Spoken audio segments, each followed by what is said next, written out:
So these are kind of picking up where we left off on Monday. The first two up here are just combining algebraic numbers. So we're going to subtract here on this first one. So I'll write out the first number, 4x squared minus 8x plus 2. Now remember, it's an algebraic number, but the book gives it that special name of a polynomial. This is a 3-term polynomial because there are 3 digits in the number. The special name for that is called a trinomial. Three-term polynomials, what that really means. So now we're going to write the second one underneath it. The 7x squared goes under the 4x squared. The 11x goes under the negative 8x. And the negative 9 goes under the positive 2. And we are subtracting here. So what is 2 minus a negative 9? There you go. It's a positive 11. Negative 8x minus 11x. Negative 19x. Very good. Negative 8 minus 11 is negative 8 plus a negative 11. Yeah, we are subtracting. And then 4x squared minus 7x squared. Negative 3x squared. So yeah, the subtraction is a tough one. When you get negatives in there, the subtraction gets really confusing. So when it gets to the negatives like that, you're just... I always change it. Like the 2 minus a negative 9, that becomes 2 plus a positive 9, which is positive 11. The negative 8 minus 11 becomes negative 8 plus a negative 11. So that's negative 8, negative 11 is negative 19. Yep. I mean, a lot of those, when we're subtracting with negatives, a lot of them, I have to change them to addition or they start to confuse me. So addition makes sense to me because you've got that number line to work with. Subtraction, you've got to be very careful. Yep, go ahead. Sorry, is this one of those instances where you could change the subtraction to plus and then change all the negatives to positive? Yes, you could have done that. You could have changed this to addition. Then this would have been a negative 7, a negative 11, and a positive 9. So yes. 2 and positive 9 make 11. Negative 8, negative 11 make negative 19. And 4 and negative 7 make negative 3. That works. Okay. And remember, that's just a shortcut for what we were doing over here. Over here, we were doing it each term, each column individually, we were making that change. But you can do it with the whole thing. It's kind of a shortcut that the book uses.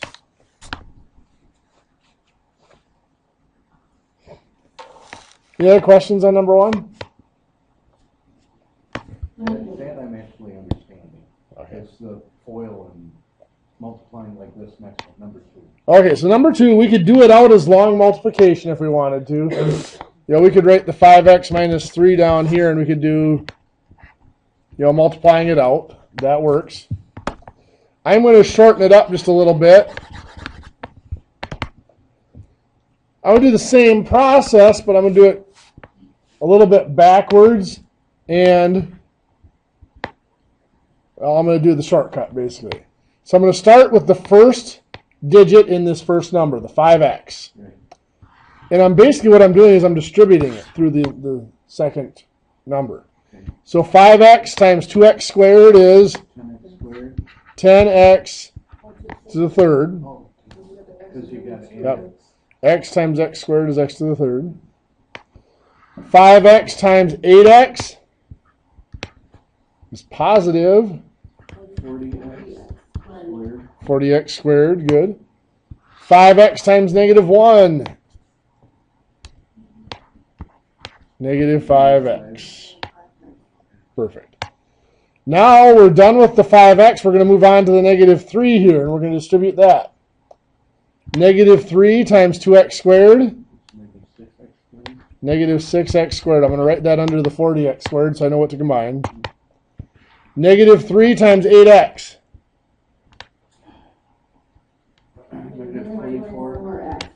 Negative 24x. Good. And negative 3 times negative 1. Positive 3. Now I'm just going to add those columns here. I've got the positive 3 negative 5 and negative 24 is a negative 29x. Positive 40 and negative 6 is a positive 34 x squared. And then my 10x to the third.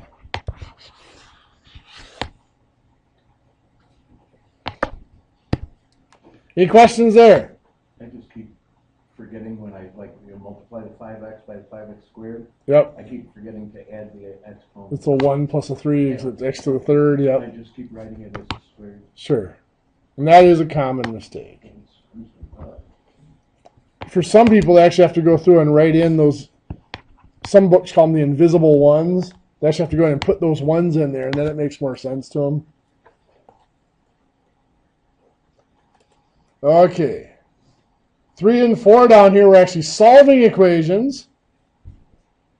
Number 3 is actually a relatively simple format for the equation. It's just the fractions in it that make it feel a little more confusing. What do we have to do first here for 3 to solve it?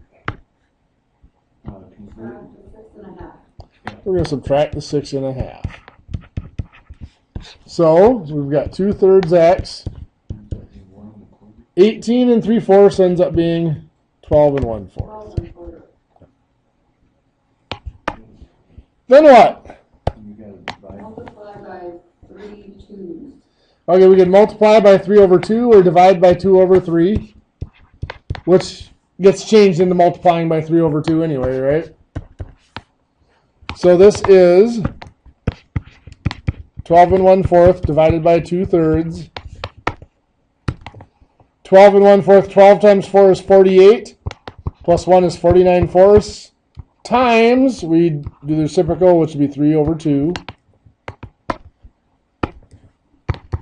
49 times 3 is 147. 4 times 2 is 8.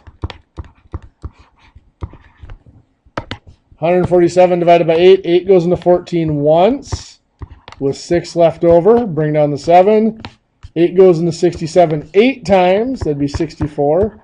There is 3 left over. Oh my God, I got it right. So it's 18 and 3/8. But I came up with 2 different answers, so one of them was right. One of them was right. Okay, now for number 4 over here.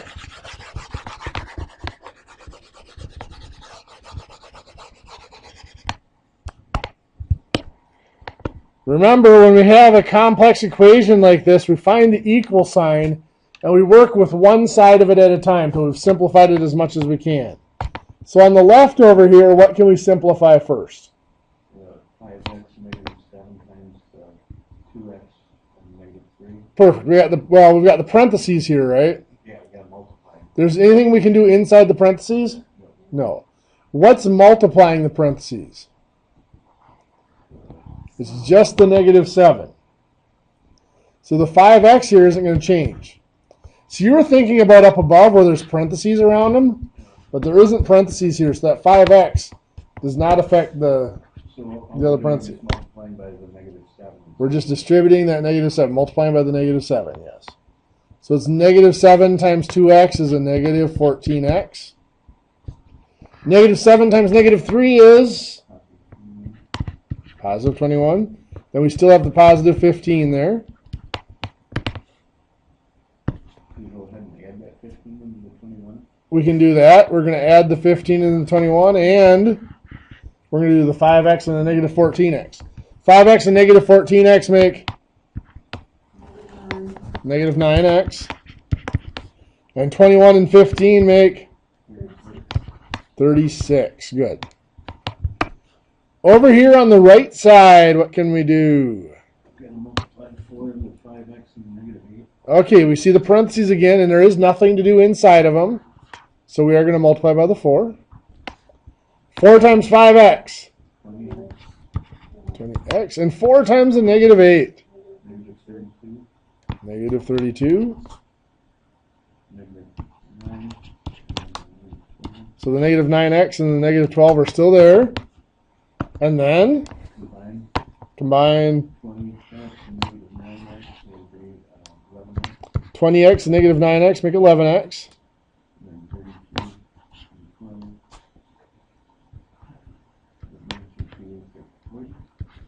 Negative 32 and negative 12 make negative 44. Now what? Subtract the negative 9x and Okay. plus 36 from Wait. 11 and 24. We have to get rid of the negative 9x. Now you said subtract the negative 9, which would do the same thing, but it's easier just to add 9. Subtracting a negative is adding a positive, right? So we're going to add 9x over here as well. So we got 36 here. 11x and 9x make 20x minus 44. And then Subtract 44 from the 36 and 24. careful. Add 44. It's a minus 44, so we do have to add it. So 80 equals 20x, and then you divide by 20. So 4 equals x. Any questions on that one? There's a lot of steps here. There's a lot of chances to make a small mistake. I said I foiled in on the first term. I foiled the 7 and 5x in. Oh, And I yeah. gotta put you in there. Yep. You've got to make sure you know when the parentheses are there and when they're not. Yep. And then, of course, as always, you could come back up here and put 4 in wherever you saw an x and make sure you get the same value on each side, right? Both sides here, I believe, come to 0 if you do it, if you put the 4 in for x.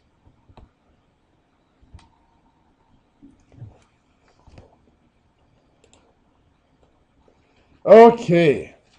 I was really fighting with that. First, you had a question on the test. Which one was that? Number 43, what was the first fraction? Is it 7/4 x or 3/4? It is 3/4 x. Okay, thanks. You bet. When do we have to, when can we turn those in? I don't have mine on me. Test corrections you have till about the middle of next week. Okay, thank you. Well, end of next week, probably. I'd have to double check and see when our next test is, but usually I allow till the next unit test, but since this is summer, I give you a day or two past that if you need it. Any other questions off the test?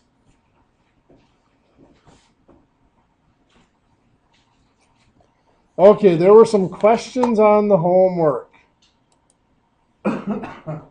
Which one did you have, Robin? I believe it was 17, did they say? That was on homework 9, the one that was due on Monday. Yeah, it was 17. Question 17 here. And I think it was just a matter of foiling that stuff. So that was similar to the one we had on number 2 up here.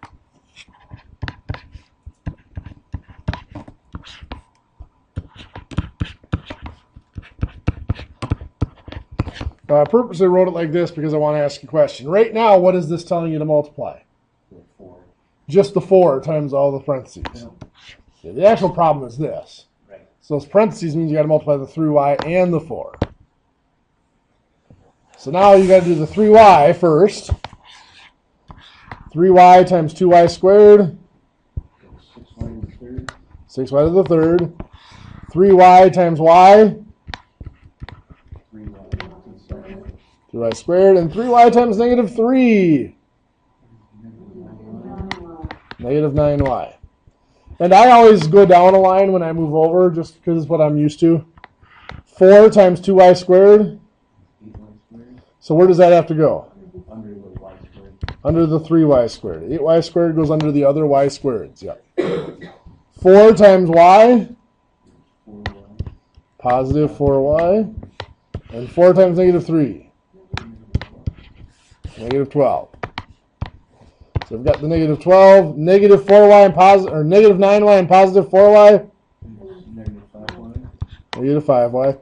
3y squared and 8y squared. 11. Positive 11y squared. And of course 6y to the third. Any questions? Any other questions off the homework from, this is homework 9 that was due Monday. Anything for the one that was due today, either, I'll take those either.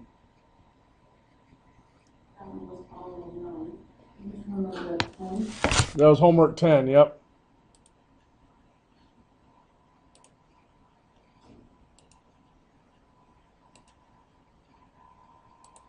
Oops, I don't want to list questions. Oh, preview, there we go. That one is a bit of a struggle, huh? Let's take a little bit of time to review. One of the first things they talked about, GCF. What does GCF stand for?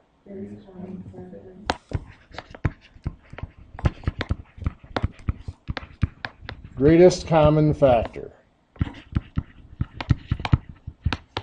Now, keyword there is factor. Is a factor bigger or smaller than a number? Factors are smaller than the number. For example, if I gave you 30, 30 has factors of 2 times 3 times 5. Those are its factors. So a greatest common factor is going to be smaller than any of the numbers. It might be equal to the smallest one, is the largest it could possibly be. So if I ask for the GCF of, I'm trying to find a good one here.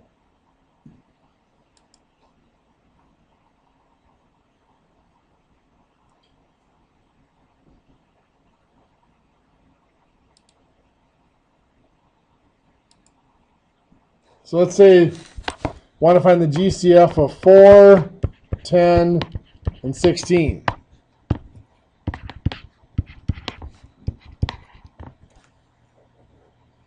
don't know what happened there, but let's rewrite that. I'm going to factor each of those. 4, of course, is 2 times 2. 10 is 2 times 5. And 16 is 2 times 2 times 2 times 2. The only thing they have in common is a 2. If there are any others in common, of course, we would multiply them all together, the common ones together. But there's just a 2, so 2 is all we can put in there.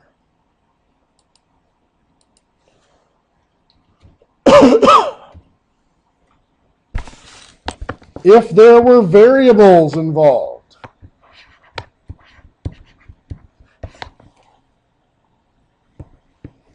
let's say I wanted to find the greatest common factor of 12x to the third y and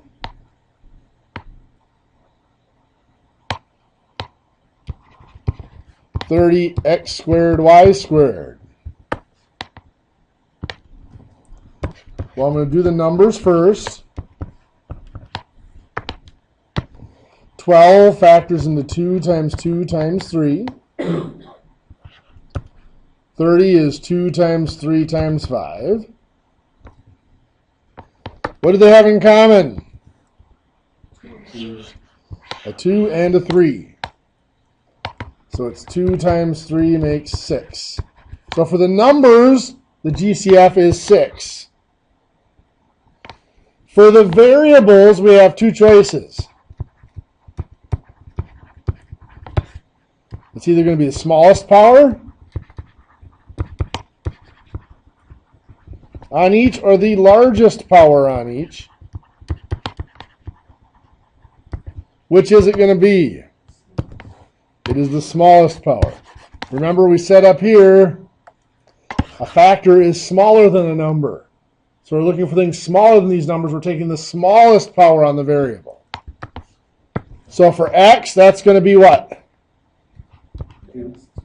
X squared, and for y, just y.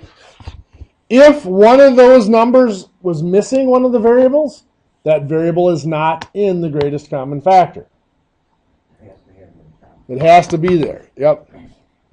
Like let's say there is a z to the fourth here, but no z here, well, then there's no z in that common factor.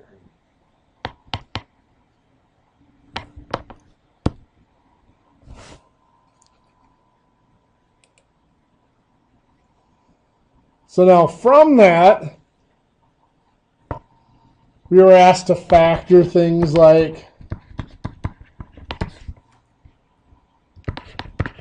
28m plus 49n minus 35. What are we looking for? Greatest common factor.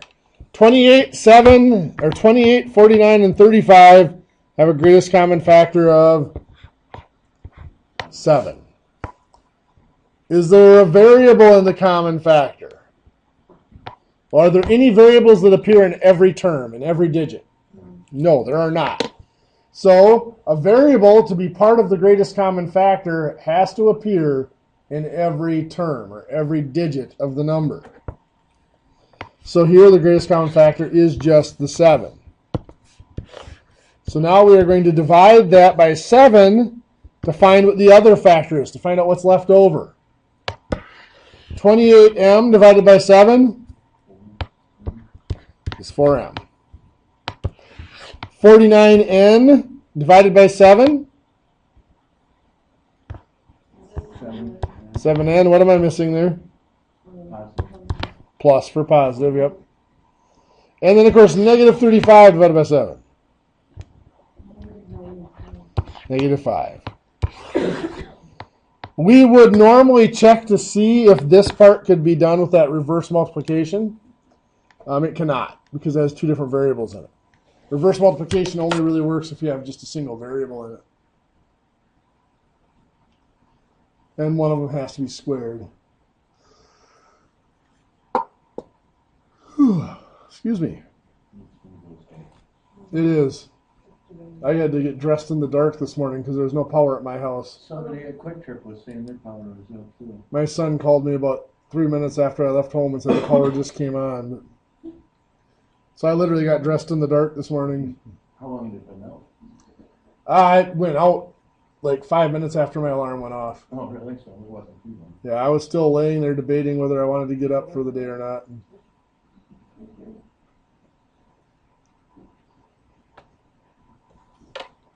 So then we might have something like this.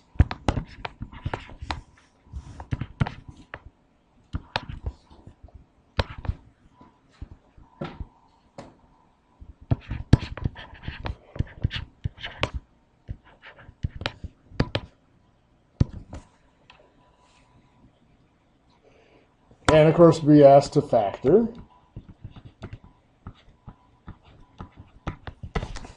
I'm asked to, factor that.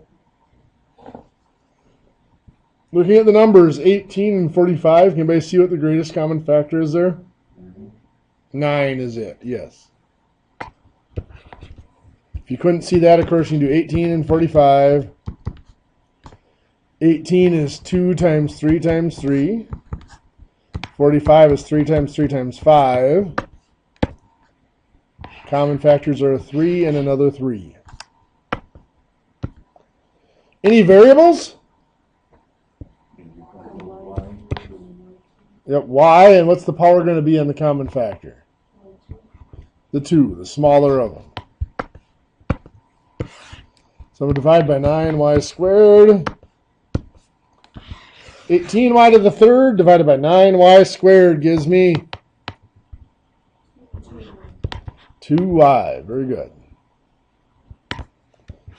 Negative 45y squared z divided by 9y squared gives me, careful, negative 5z. There we go. I knew what you meant.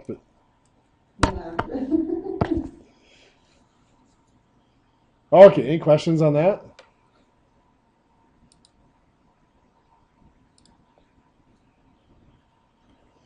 And it did get a little tougher.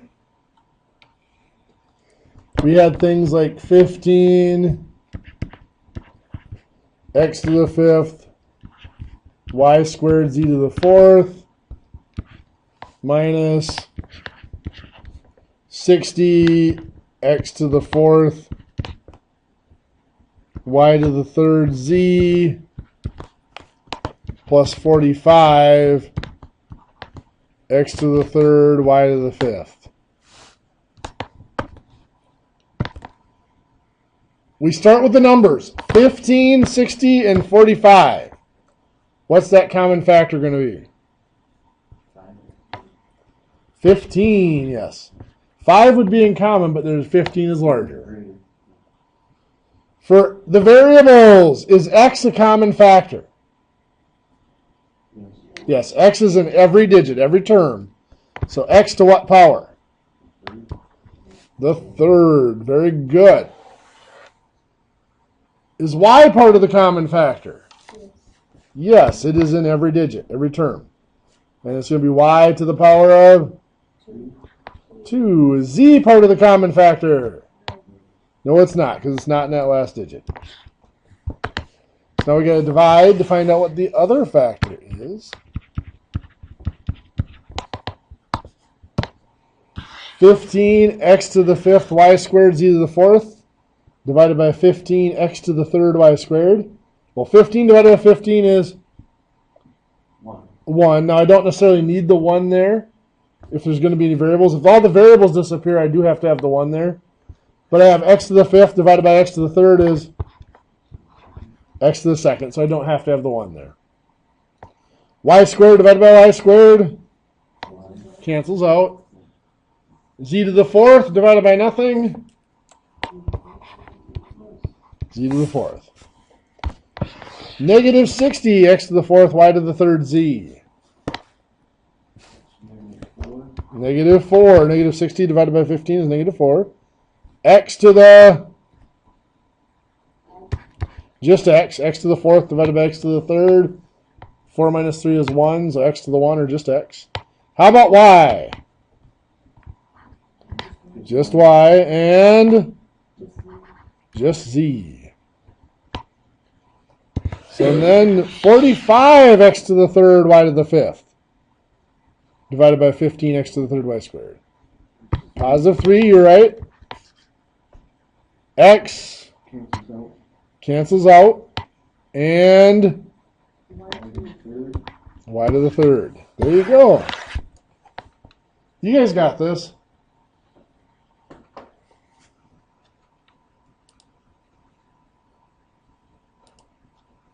How do you bring the z down in the middle one if it's not on the other side of the 45? Well, because this is like even here, it's z to the fourth divided by nothing is still z to the fourth. Z divided by nothing is still z. There isn't a z here, so that's why there's no z over here. You can't have z in this common factor because it's not in every term.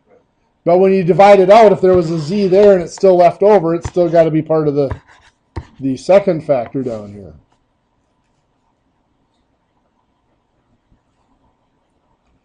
Because remember, if we had like 64, and we decided one of the factors was 16, to get the other factor, we just did 64 divided by 16 is 4. Same thing up here. We found the 15x to the third y squared as one of the factors. To find the other one, we just divide it out. So the z is still there when we're dividing out. Does that make sense? No? Well, when we're finding this factor here,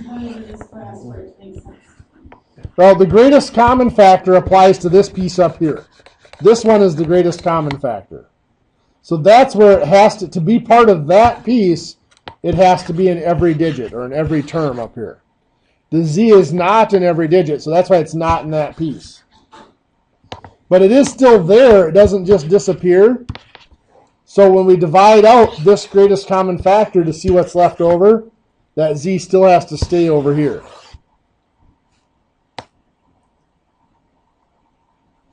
Basically what we're doing is we're taking this greatest common factor and removing it from the digits that were here to begin with to see what's left over.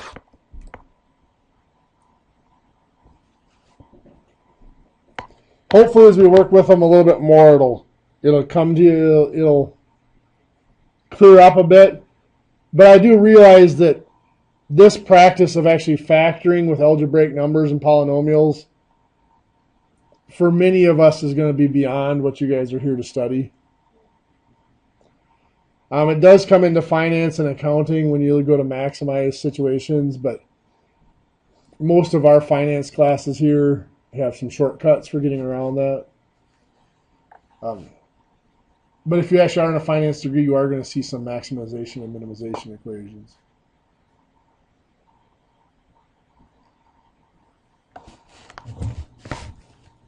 Okay. Is there anything else from the homework you want to see, or did I cover most of it? There's some equations that were kind of tough.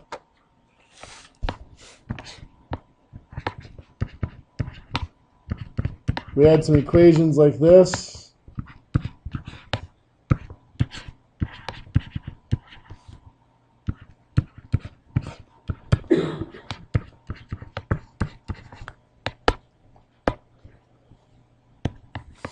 So here's one where you have to combine these two first. Normally I would write them one above the other and subtract down since this is subtraction. But I'm going to do it the shortcut way that the book does. I'm going to make this plus and I'm going to change each of these. So the positive 9 becomes a negative 9. Negative 4 becomes a positive 4. So now I have 9x squared and negative 9x squared cancels out. The 4x, there's no other x's to combine with. That's just 4x. Positive 1 and positive 4 is a positive 5.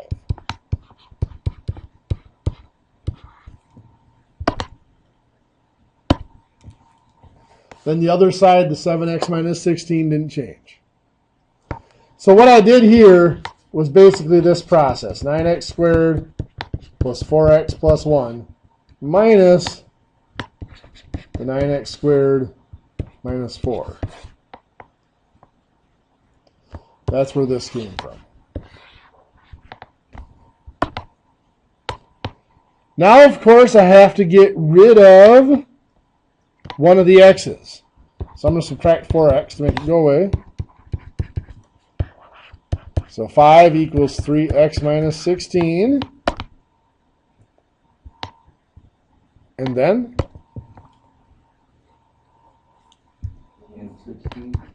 Add the 16. 21 equals 3x. You divide by 3. You got it. 7 equals x, or x equals 7.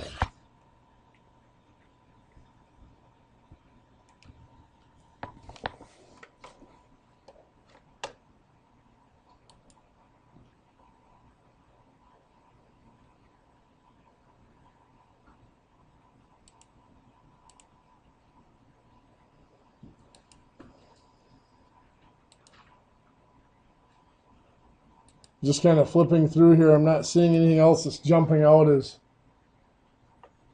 different than what we did in the beginning of the class and the examples we've done so far. If there's anything that you guys see from the homework that stumped you that I haven't reviewed here yet, let me know.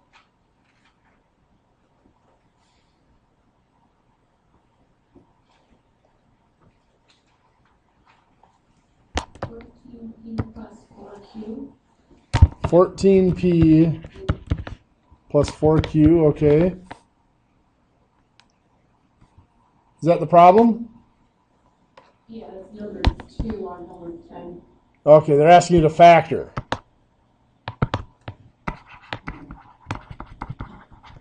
So that's where you just find the greatest common factor. Looks like it's going to be 2. So you divide both of those by 2. 14p divided by 2 is just 7p. 4q divided by 2 is just 2q.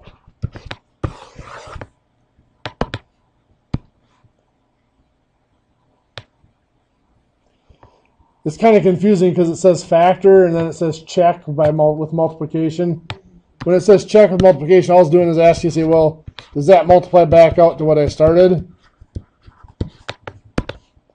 And yeah, 2 times 7p is 14p. 2 2 times 2q is 4q. So yes, it does multiply back out.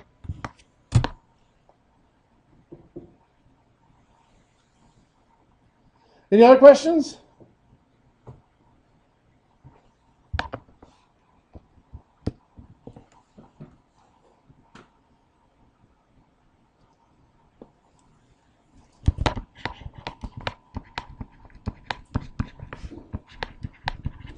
Well then, let's take a look. We want to look at working with solving these equations, but doing some problem solving. Let's say Frank has a 24 foot by 40 foot garage.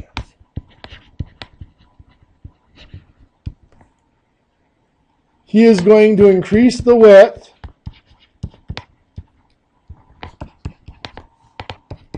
so he plans to increase the width to make the perimeter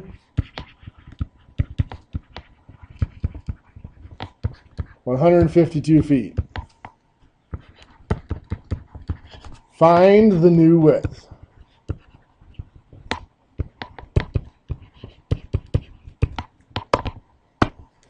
So this is the type of word problem that for me calls for a picture.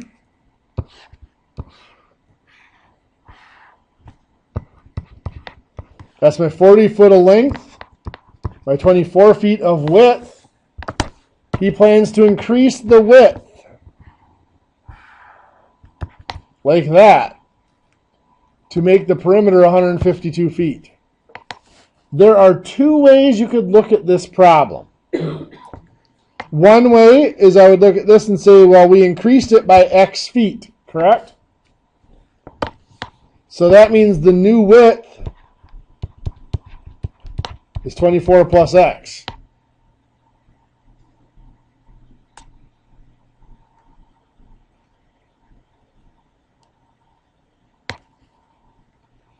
The length, of course, is still 40.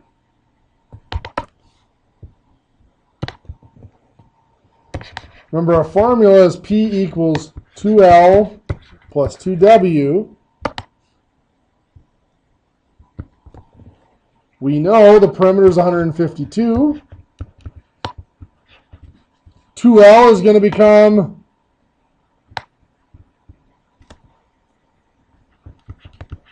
2 times 40. L is still 40. Yep, it's going to be 80, you're right. Plus 2 times W, which is 24 plus X, right? Now we're going to simplify here, and you are absolutely correct. 2 times 40 is going to be 80. We also have the 2 times the 24 plus X. So 2 times 24, positive 48, and 2 times X is 2X. Now we're going to combine what we can. Of course, the 152 is by itself, nothing to do with that. But we can combine the 80 and the 48 to make 128. And of course, we still have the positive 2x there. Then what? Minus the 128 from 152. Perfect. We subtract 128. Gives us 24 equals 2x. And then divide by 2. 12 equals x. Does that answer our question? X equals 12.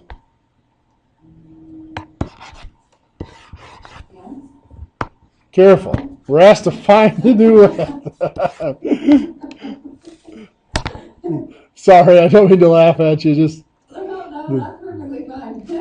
the timidness there was a little bit. Okay, so we're asked to find the new width. Is x the new width? No. No, x is the amount of the increase here. So you have to add the 24 and the 12. So we have to add the 24 and the 12. You got it.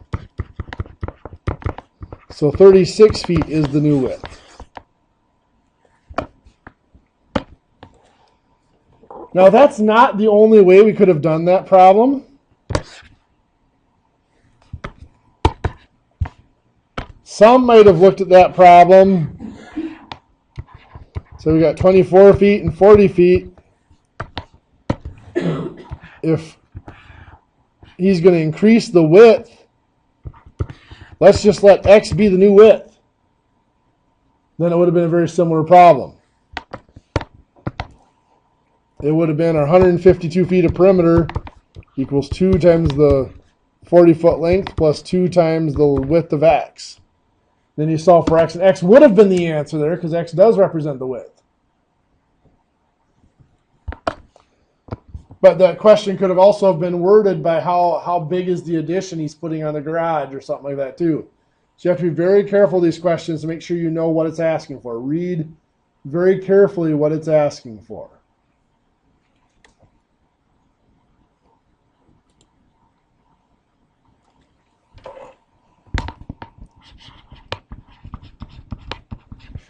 Let's say Betty earns $2 per hour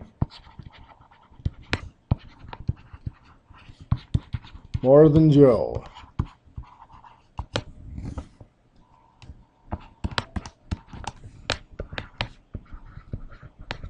In a week where Joe works 30 hours and Betty 35 hours,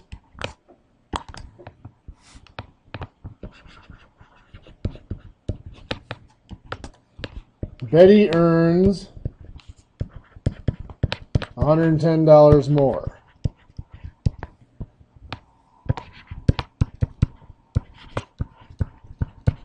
Find each hourly wage. Find the hourly wage for each person.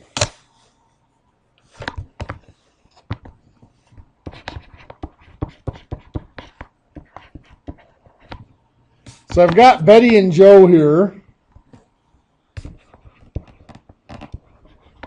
What do I know about their wage? Okay. Betty makes $2 an hour more than Joe. So how would we rate that?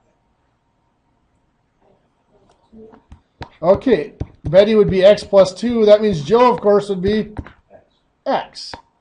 Because Betty is $2 more than Joe. So if Joe is x, Betty's wage is x plus 2. Now remember, there's only 3 types of problems here. 2 numbers that add up to make a total, 2 numbers that subtract to make a difference, or 2 numbers that have to be equal to each other.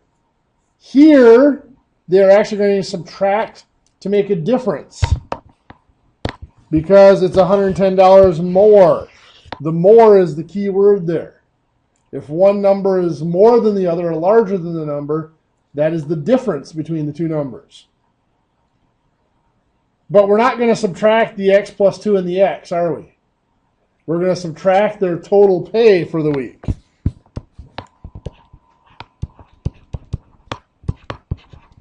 And of course, we're looking at gross pay. We're ignoring taxes. So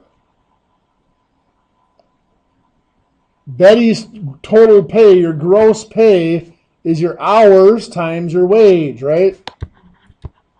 Betty had 35 hours times x plus 2 is her wage. What's Joe's total pay going to be written as? 30 hours times x, so 30x. And remember, we're looking at a difference here, a $110 difference. So 35 times x plus 2 minus the 30 times x is going to be $110. What do we do next?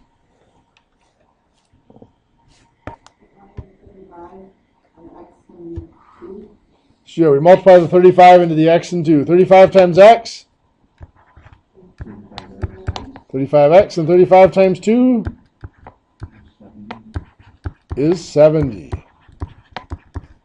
And the rest of it stays there. Then what? Add the x's. So 35x and negative 30x make 5x. We still have plus 70 equals 110. And then subtract 70.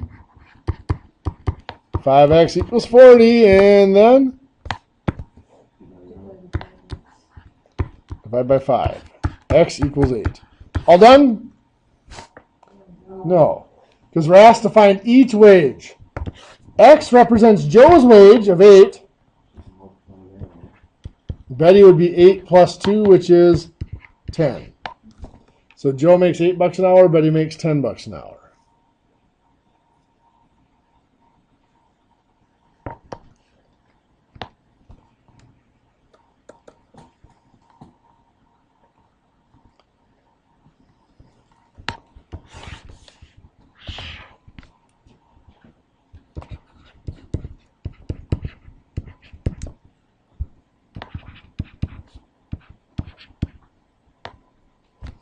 In your notes, see if you can remember how to do that one. So where do we start on this one? Okay, so what's our equation? It's 5x plus 27 plus 3x negative 7. Okay, so we're adding the two angles together. So we have the 5x plus 27 added to or plus the 3x minus 7. And that has to add up to 180 because they are supplementary. Now what do we do? Combine like terms. Okay, 5x and 3x make 8x. 27 and negative 7 are a positive 20. And then 20. we do subtract the 20. 8x equals 160. We divide by 8. So x equals 20, yes. All done? No, what do we have to do? Perfect. Put 20 in for x to find the angle. 5 times 20 is 100. Plus 27 is 127. Over here, 3x becomes 3 times 20 minus 7. 3 times 20 is 60 minus 7 is 53 degrees. Do those add up to 180? Yes, they do. So there's a good chance we're okay there.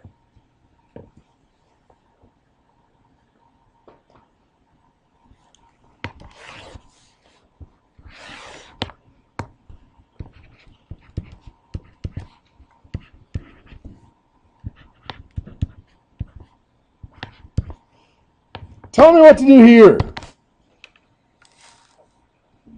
plus 17 equals 5x minus 7. Perfect. Here's a case where the two of them have to equal each other. So then we solve it. What do we do first to solve?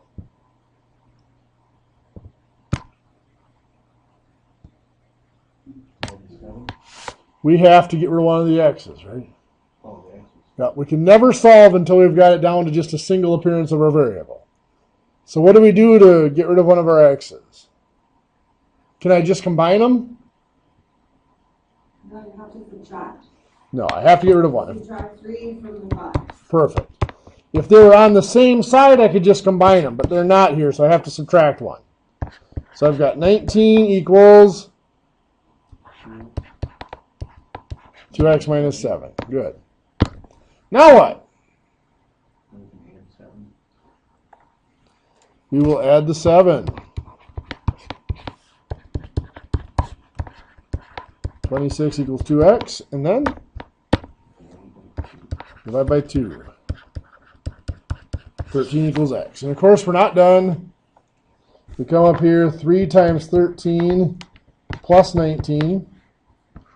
Well, 3 times 13 is 39, plus 19 is 58 degrees. over here, 5 times 13 minus 7. 5 times 13 is 65, minus 7 is 58 degrees. So it works out. Any questions so far?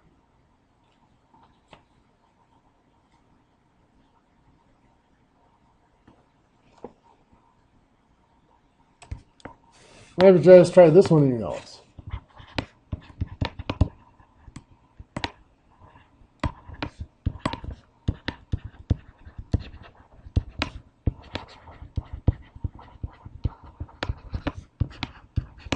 Five times number decreased by 2 is 38. Find the number. See what you come up with there quick.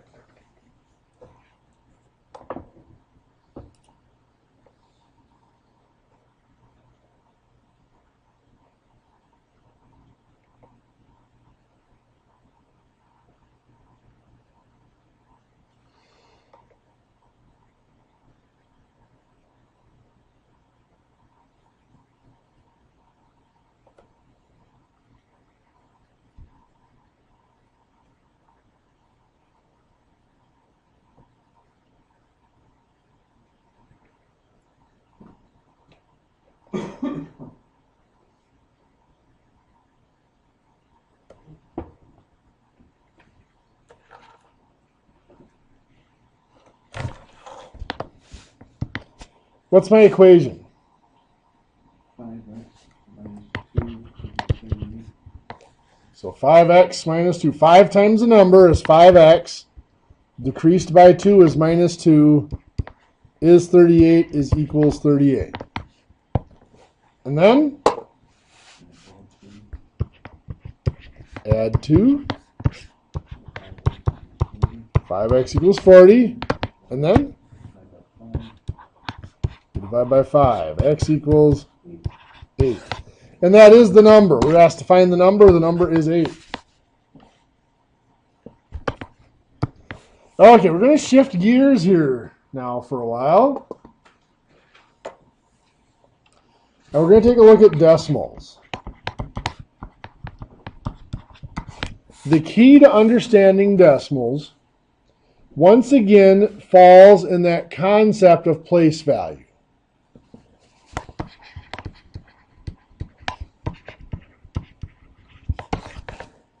So, we've had place values before. They were on the left side, or what we usually refer to as before the decimal point. This is the ones place, the tens, the hundreds, the thousands, the 10,000s, 100,000s, 1 millions, 10 millions, so on, right? And what we find here is every time we move one spot to the right, what happens to the number of the place value? Yeah, divided by 10 as we go to the right, multiplied by 10 as we go to the left. We go from 100,000 to 10,000, it's divided by 10.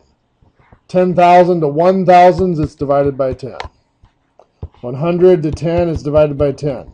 10 to 1, it's divided by 10. The decimal point, kind of like the period at the end of a sentence, is telling us that's the end of the number. That really is the end of the number, the end of our whole number at least. We can continue on after the decimal point with more numbers, but they are different. But the place values are going to follow the same patterns. If I move a spot to the right, I'm going to divide by 10. Well, 1 divided by 10 is 1/10. Dividing by 10 again, 1/10 divided by 10 is 1/100th. Divided by 10 is 1/1000th. 1/1000th divided by 10 is 1/10,000th. And 1/100,000th.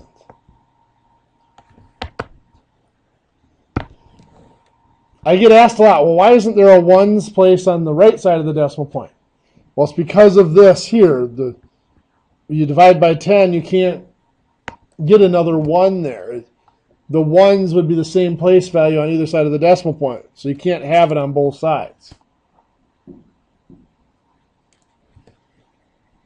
Now you're looking at these place values, you might be thinking those look an awful lot like fractions. And the truth is that is exactly what they are. Decimals are nothing more than a shortcut way of writing fractions that have certain special denominators. In other words, they're denominators that are powers of 10. 10, 100, 1,000, 10,000, and so on. So if I have 0.64, that literally means 64 hundredths. That's how you pronounce it too, 64 hundredths. It is 64 out of 100. If I want to change that decimal to a fraction, the denominator of my fraction becomes the place value of the last digit in the decimal. So since the 4 is in the 100ths place, that's 64 100ths, 64 over 100. Now as a fraction, I would not leave it as 64 over 100 because both 64 and 100 can be divided by 4. 64 divided by 4 is 16. 100 divided by 4 is 25. So that is 16 25ths.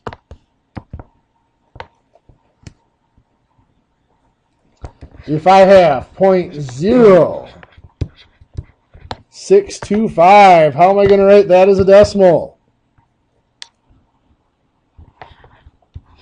It'll be 625 over tenths, hundredths, thousandths, 10,000ths.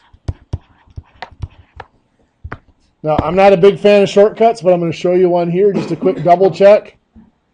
1, 2, 3, 4 decimal places. 1, 2, 3, 4 zeros in our denominator. Now, of course, this can be reduced. What can both of those numbers be divided by? 25, I heard? Yeah, 625 divided by 25 is 25. 10,000 divided by 25 is 400. Those can still both be divided by 25. 25 divided by 25 is 1. 16. Very good. 0.0625 is 1/16. What if I have something like 4.375? Well, the part in front of the decimal is a whole number. So that's just a 4. It's the 375 that come after the decimal that are part of the fraction. What's my denominator going to be? This one's going to be 1,000, right? Tenths, hundredths, thousandths, 1,000ths. 1, 2, 3 places, 1, 2, 3 zeros. Now I can reduce that fraction by 25 would work. 375 divided by 25 is 15. 1,000 divided by 25 is 40. Can still be reduced by what? 5. 15 divided by 5, 3. 40 divided by 5, 8. All done? All done? I got to have the 4 there. There we go. Don't forget the 4. I see a lot of people do that. They go through reducing the fraction and they forget to put that whole number back on there. So it is 4 3/8.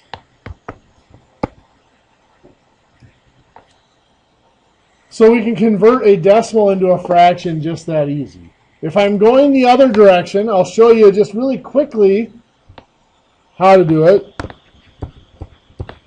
3/4, if I'm turning that into a fraction, remember we've said a fraction can be thought of as a division problem, and a division problem can be thought of as a fraction. 4 3/4 is just 3 divided by 4, which is 0.75. Now in a little bit, we'll look at how you would divide that out by hand. For right now, we would have to depend on the calculator to divide that out.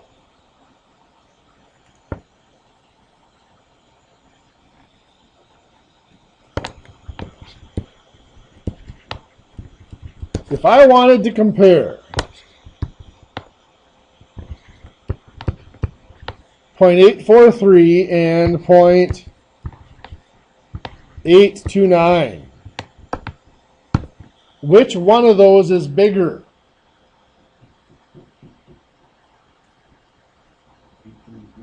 The 843, this one's bigger, right?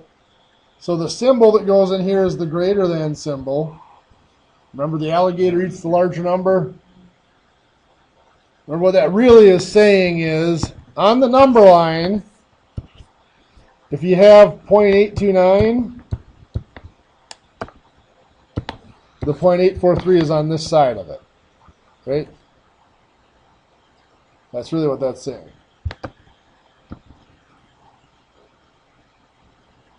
Okay. I think what we're going to do, excuse me, as it almost feels like that, doesn't it? I'm going to show you one little thing here quick. Many of you are going into business or early childhood or other sorts of degrees where this is not as big of a thing. But if you're going into a trade and technical program, woods, machining, automotive, things like that, this is actually a very important skill to have. Let's say I have a decimal like 0.519 inches. And I want to convert to the nearest 16th of an inch.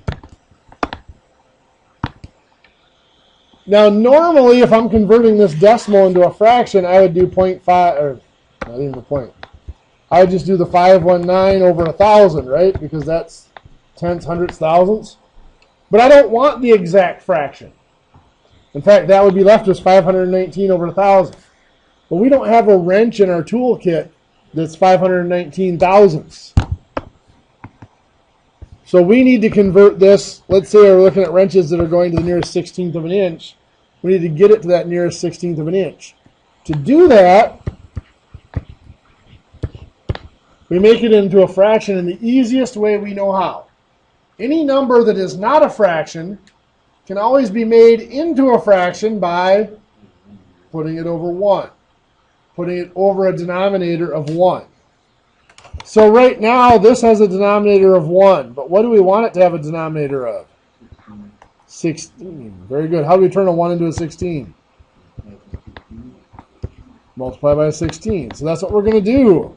1 times 16 is 16. 0.519 times 16 is 8.304. So what is happening right now, this 8.304 is telling us that this is between 8 sixteenths and 9 sixteenths. Because 8.3 is between 8 and 9. Which one is it closer to, 8 or 9? 8. The 8. So 8 sixteenths, which of course would reduce to 1/2. So to the nearest 16th of an inch, that is closest to 1/2 inch. Now even though I said to the nearest 16th, we can still reduce it to 1/2. That's still a 16th, it's just in a simplified form. This is not a process I will test you on in here. It's just one I wanted to show you to expose you to it. It is 10:10. Let's take our break. You'll come back and we'll start up again at 10:20.